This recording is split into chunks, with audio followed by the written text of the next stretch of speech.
Okay, back on the East Coast, guys, and I'm just going to give my final thoughts on the weekend. I left a link to a tweet from Press Row and some other scores, and as you can see, 95% of Press Row had it scored for one guy. I'll let you guess. There was a comment in my last video telling me that Press Row scoring means nothing and that all the real boxers had it for Alvarez. Well, Daniel Jacobs had it by at least a few rounds for Golovkin. And he stated that on a few videos. Look it up. Carl Frampton, Shawn Porter, Terence Crawford, Sergio Mora all had Golovkin. So that ends that person's argument. I watched the fight again, and I'll say this. HBO was trying their best to win Canelo Alvarez sweepstakes as he fought his last contractually obligated pay-per-view fight. He does owe them one regular fight. And I mean, their call, except for Harold Letterman, was about as predisposed as I've ever heard. Watching it twice, in addition to what I saw watching it live, you can argue that rounds were close. And I could even argue and say, okay, I can give Canelo another round. However, on the flip side, I can give Golovkin another round. So I say that to say my card hasn't changed. And even if I agree that the rounds were closer, I still believe either fighter did better work to win a particular round. In other words, none of those infamous Teddy Atlas 10-10 rounds. And speaking of Atlas, here's a guy who hates Golovkin, okay? And he picked Alvarez to win the fight. Now when you talk to Teddy, he's going on a tirade about officiating. And I agree with him. Especially the two house judges who gave Alvarez the 12th round. Come on, man. Back on the East Coast, and you hear the sirens in the background. They'll get a little louder. And then they'll go away. The reason I say Atlas can't stand Golovkin is because if you remember, when Golovkin was in his prime and he was the number one guy on most pound for pound list, if you recall, Teddy Atlas didn't even have him in his top 10.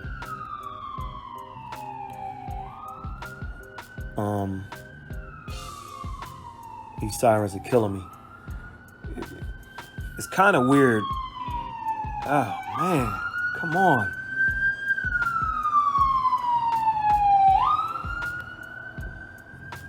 Crime at its finest. It's kind of weird, the different look you get watching on a computer versus television versus live. So what I wanted was two different perspectives. I wanted to hear HBO and then I listened to some. I want to thank my man Chris Williams over there at C Boxing for that link he sent me. I don't know who those guys were, but the key for me was watching it on my own television, where my eyes are kind of used to watching. And listen, the benefit of me slowing down and rewinding isn't the same as what the judge's job is. Usually in a fight, there's one judge for one guy and another judge for another guy, and the third judge is the deciding factor, because that's just how boxing works, unfortunately.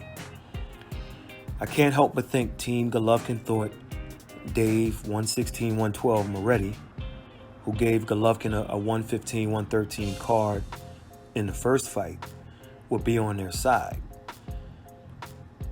And if so, how naive? Because you got to look at his scoring history. And I'll get to why I'm critical in a minute. But watching it a second and a third time, it didn't change my card much.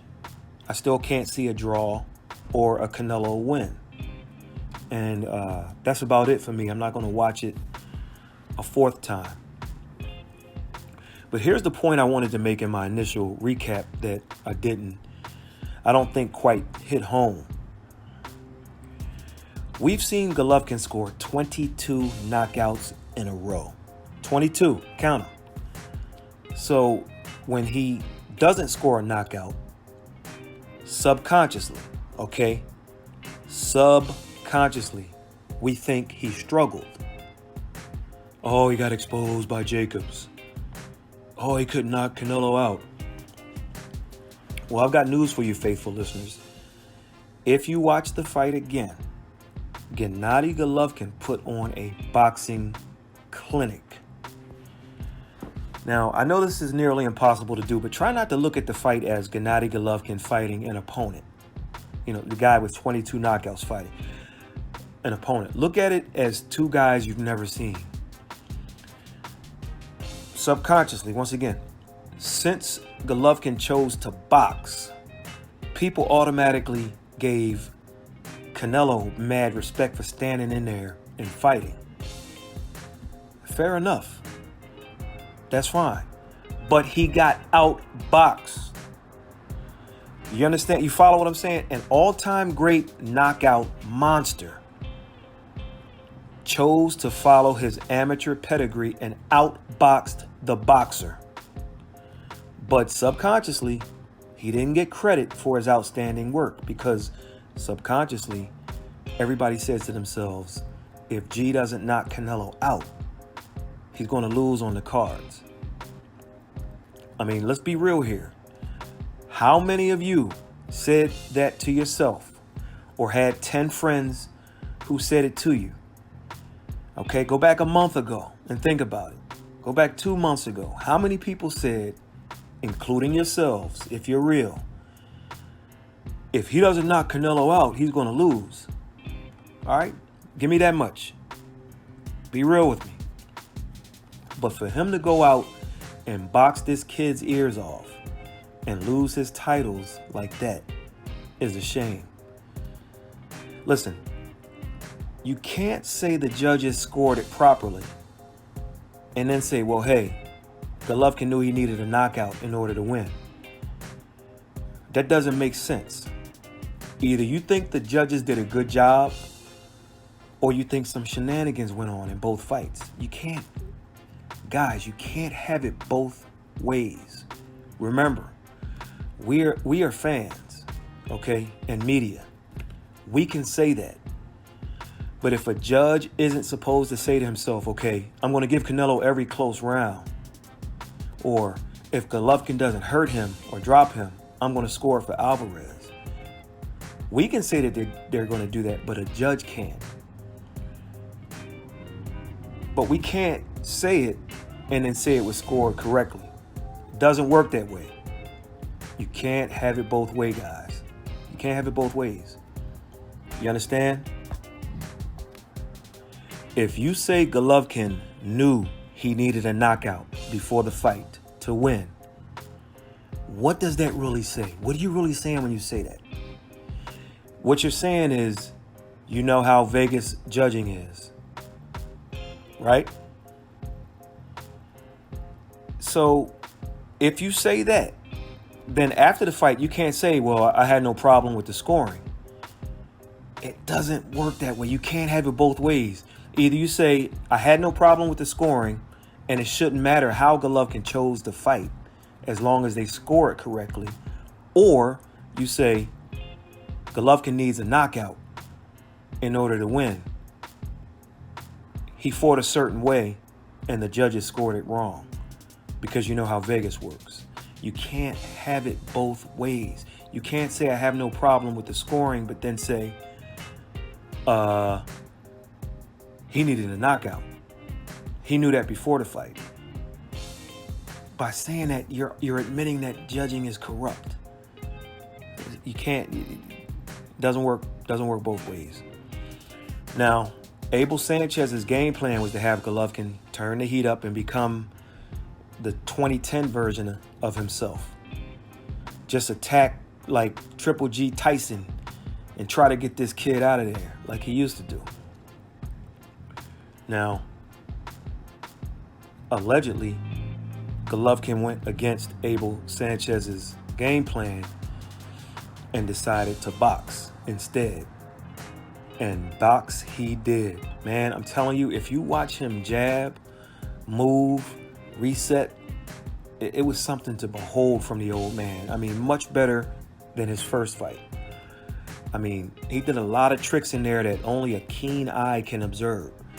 And as far as Abel Sanchez, let me answer another comment. I guarantee you, his tune will change in a couple of weeks. You watch. You'll see an interview pop up after he watches the fight away from being in the corner. And I realize what Abel's doing. He's kissing a little tail in his own way to get that trilogy because he knows the big paydays will be over pretty soon in a couple of fights. Well, Abel, the only way I see you getting that third fight is if it plays out like this. Saul Alvarez fights David Lemieux next. And then he fights Golovkin a year or so later when he'll be closer to 38 than 37. You see, Team Golovkin, let's take a historical look. You got pimped. You got pimped by Daniel Jacobs, who took forever to get the match on, and then came in the ring at 184 pounds to basically tell the IBF to take a hike. You got pimped by Billy Joke Saunders, who, as a world champion, said he needed 18 months to be ready for Golovkin. You got pimped by Golden Boy and Alvarez, who took forever to get to this. And guess what? Their plan worked. At least with the only people that mattered. And they were the judges and the Nevada State Athletic Commission. Listen, folks, Golovkin can't win. In the first fight, he played the stalker and the killer role somewhat. He chased Canelo the entire fight, and the end result was a draw. This fight, he didn't try to go for the kill. He surprisingly boxed off his back foot most of the night. He jabbed, he gave angles, he gave movement, he landed hard shots, and still, that wasn't good enough for people. Still. But he's one-dimensional, they all say. He was exposed. He can only fight one way. Well, what I saw on Saturday night is a guy who displayed boxing skill. But see, you want it both ways again. I talked about not having it both ways earlier. I'll say it again. You can't call him one-dimensional and say all he does is come forward and go for a kill. And then in the second fight, he outboxes a highly skilled boxer. You can't call him one-dimensional. So you're critical that he fought that way, but yet he's one-dimensional. You can't have it both ways, guys.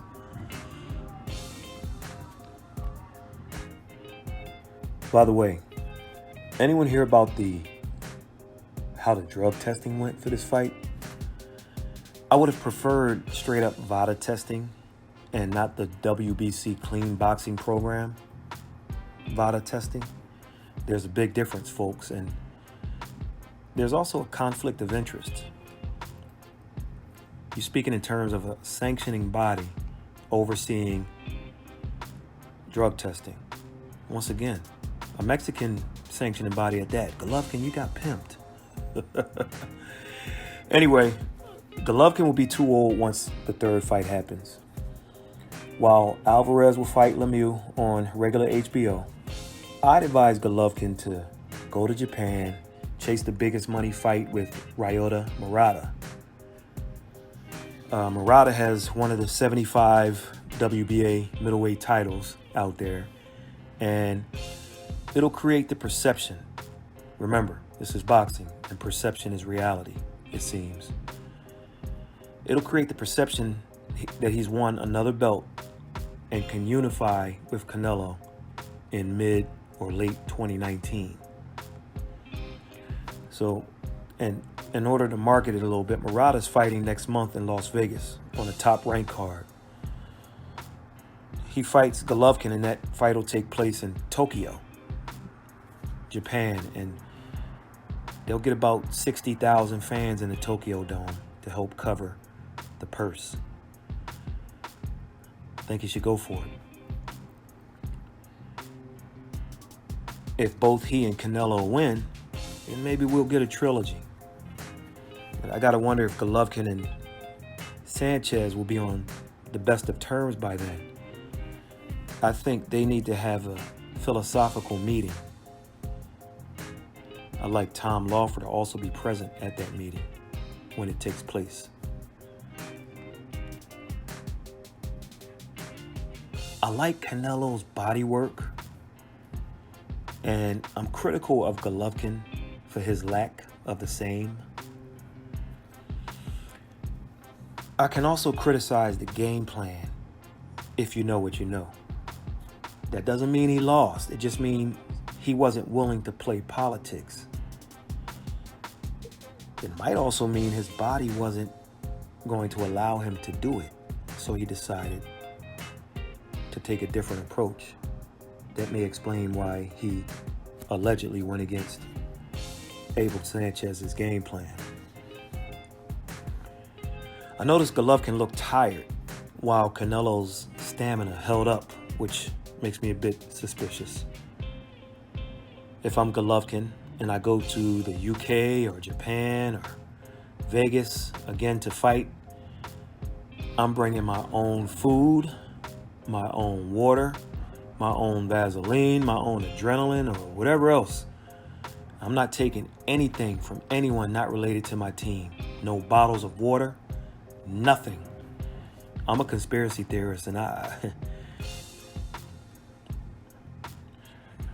Another thing,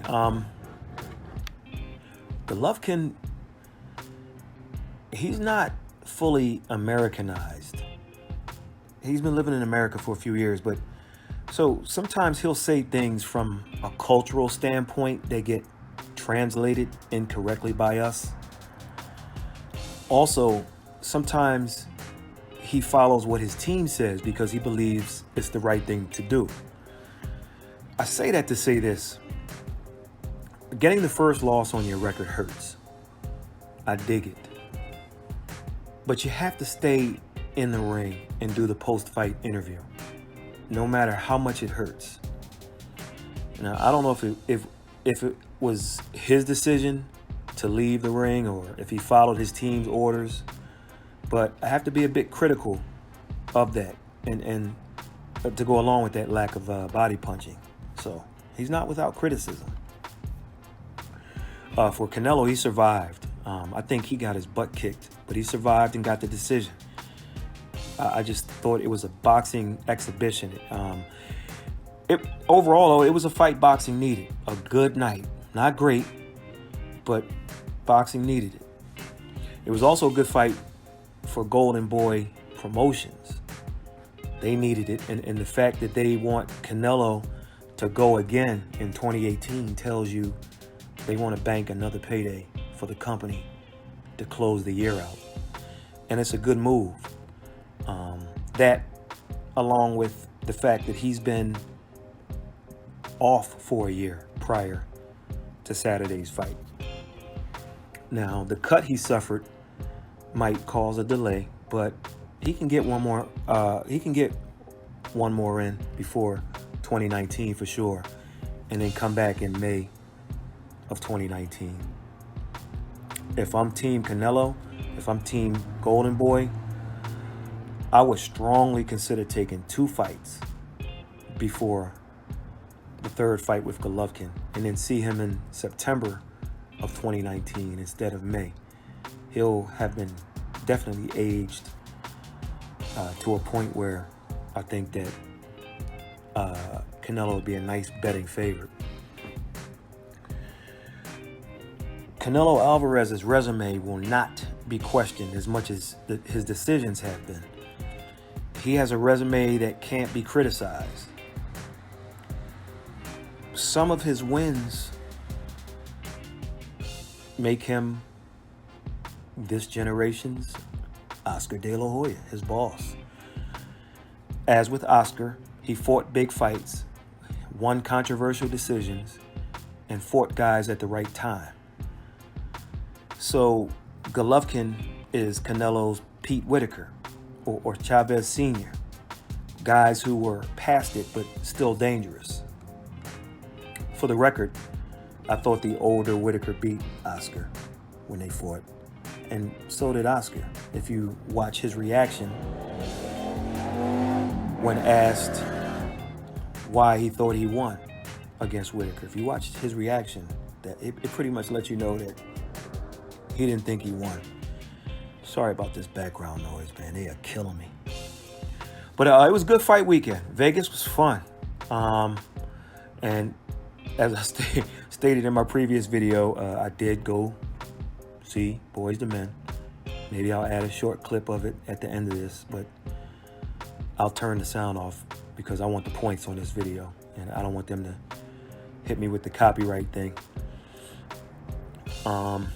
What else? Some of you noticed Michael Buffer wasn't the ring announcer on Saturday night. Well, he cut out of town and signed an exclusive deal with Eddie Hearn's DAZN. So that appears to be the end of Buffer on HBO, unless something happens. Eddie Hearn is... he's signing him, isn't he? He just announced his broadcast team, too. The card itself was just too fast. The televised portion. You had, most people, it made people sit through and wait for the main event. You got 3 early knockdowns, or 3 early knockouts, I should say, and, that put HBO in a bad situation, and they didn't have a plan B. Maybe show some other fights or what have you. Little swing bouts or replays of stuff. So you gotta ask yourself, are these the final days of HBO boxing?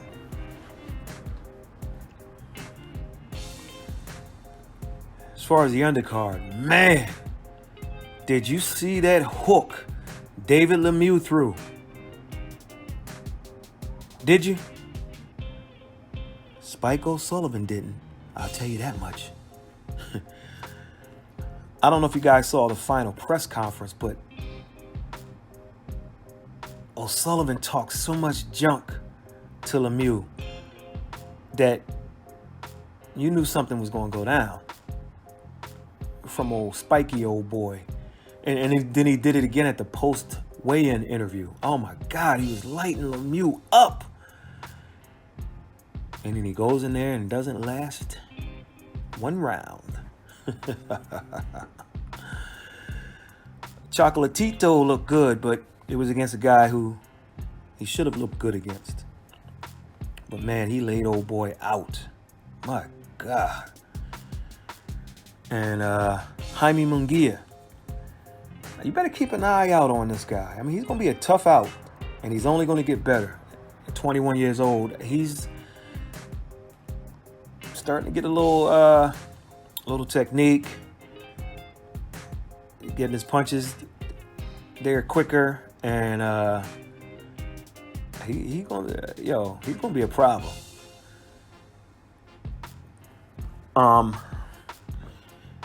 Allow me to close by saying 10 things about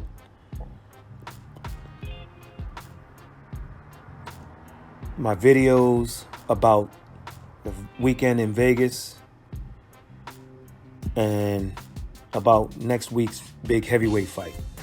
Now, some of these things will mean nothing to a given person watching this video, but some may resonate with a few of you guys out there. Either way, don't mind me if they don't apply to you. I just want to put some things on record. Okay, 10 things.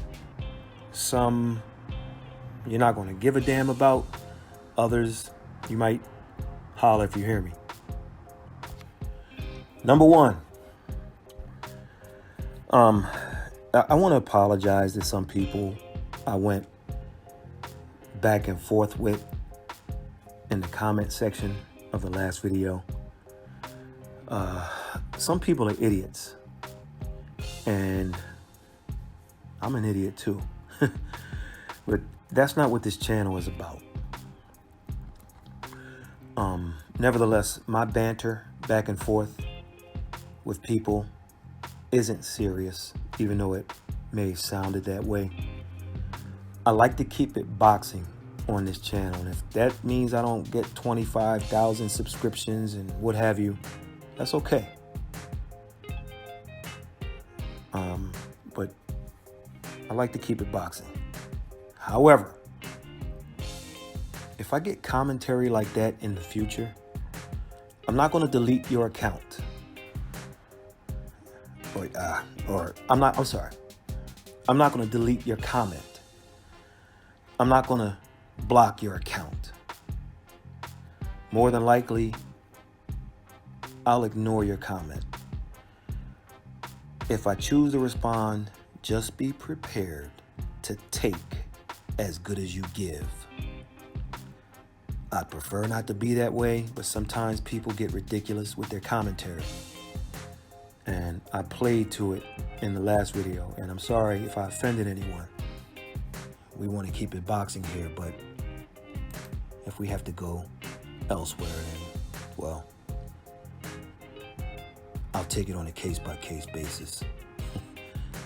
It's a lot of tough guys out there. Number two, I have one medium t-shirt from the fight. Anyone out there wear medium? The extra large t-shirt has already been claimed. If you want the medium, let me know and I'll send it to you. Somebody claim it. If you don't wear medium, but want to get one of your bad kids a t-shirt, claim it. I'll send it to you this week. Number three, I like Anthony Joshua in the fight on Saturday, but the threat of a Povetkin win to me is greater than that of a win by Deontay Wilder against Joshua. With Wilder, AJ needs to avoid the big right hand. That's it.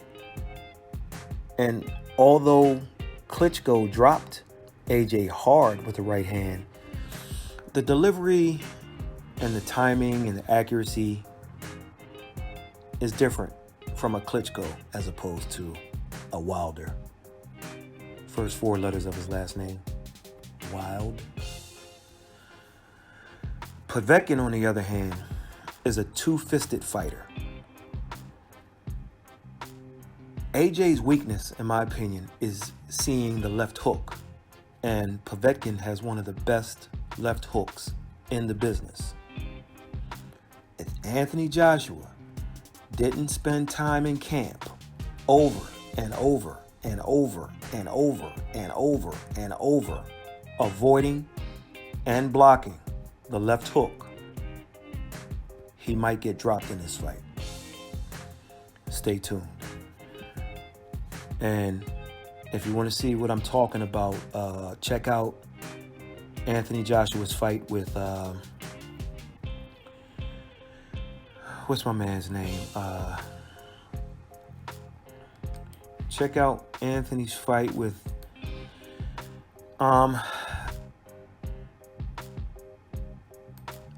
Derek Chisora.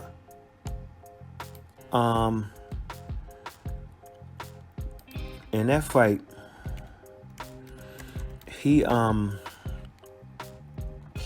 I'm sorry, not Derek Chisora. Why did I say that? Dillian White. As they were exchanging, White slipped a left hook in that Joshua didn't see, and it man, I tell you what, AJ might want to think about coming over here and participating on Dancing with the Stars, because Dillian made him dance when he hit him with that left hook. Number 4, some miscellaneous things about Las Vegas nobody cares about. This was about my 8th time visiting Las Vegas. I don't know if the escalators outside all run on one circuit. They don't. I'm just joking. But there was an excessive amount of escalators outside that were broken for most of the trip. I don't know what's going on. I mean, the escalators just were breaking left and right. And you gotta be, that sounds like that sounds like nothing, but be aware of your surroundings. That could be a prelude to something else. So, but then I'm the conspiracy guy, like I said. Also, construction on Las Vegas Boulevard caused more delays than usual. Once again, don't know what's going on, but man. Number 5, Las Vegas officers have stepped their game up. And I'm not talking about police officers. I'm talking about security officers. Some of them with badges. Some of them with badges and guns.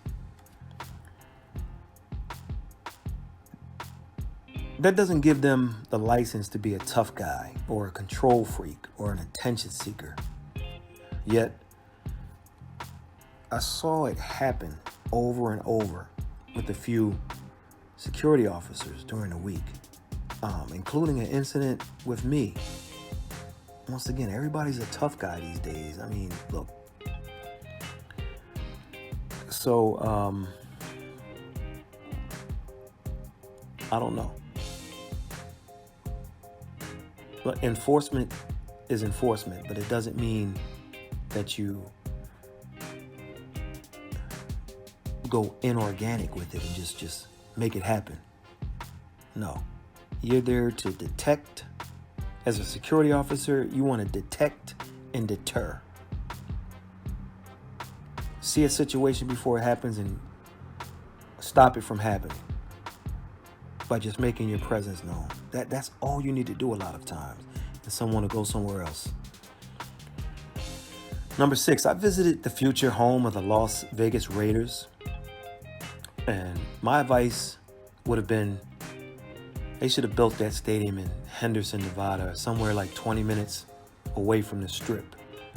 And then have shuttles take people to the stadium. Also, it seems to have been a rush job because there's no parking lot for people who drive to the stadium. Yes, it's right near the Strip, but I think it would have worked better. So they're kind of trying to come up with a plan B as far as parking. Number 7, I promise by this time next year I'll have a better camera. I want to thank those who helped out with that. I've got a few challenges I won't share right now, but it's coming. And when it does, you're going to get better content. That's my word. If I continue doing this. I'm not sure I will. I promise you, my reasons have nothing to do with YouTube money or anything like most of the channels that shut down had. Doesn't have anything to do with that. I really don't do this for money. Number 8. 2 more to go after 8. Anybody get on a plane ride and you want to sleep during the trip, but some moron in the seat behind you kind of keeps kneeing the back of your chair, especially when you almost doze off? I mean, you just get that knee. And man, this guy was killing me on a 5-hour flight. I mean, I got no shut-eye. And I'm like, dude, your legs aren't that long. What are you doing to keep kneeing me like the chair? Man. And speaking of getting rest, you know those neck rests that they sell so you can kind of lean back without hurting your neck? They have a little value, I guess, but they're a bit overrated if you ask me.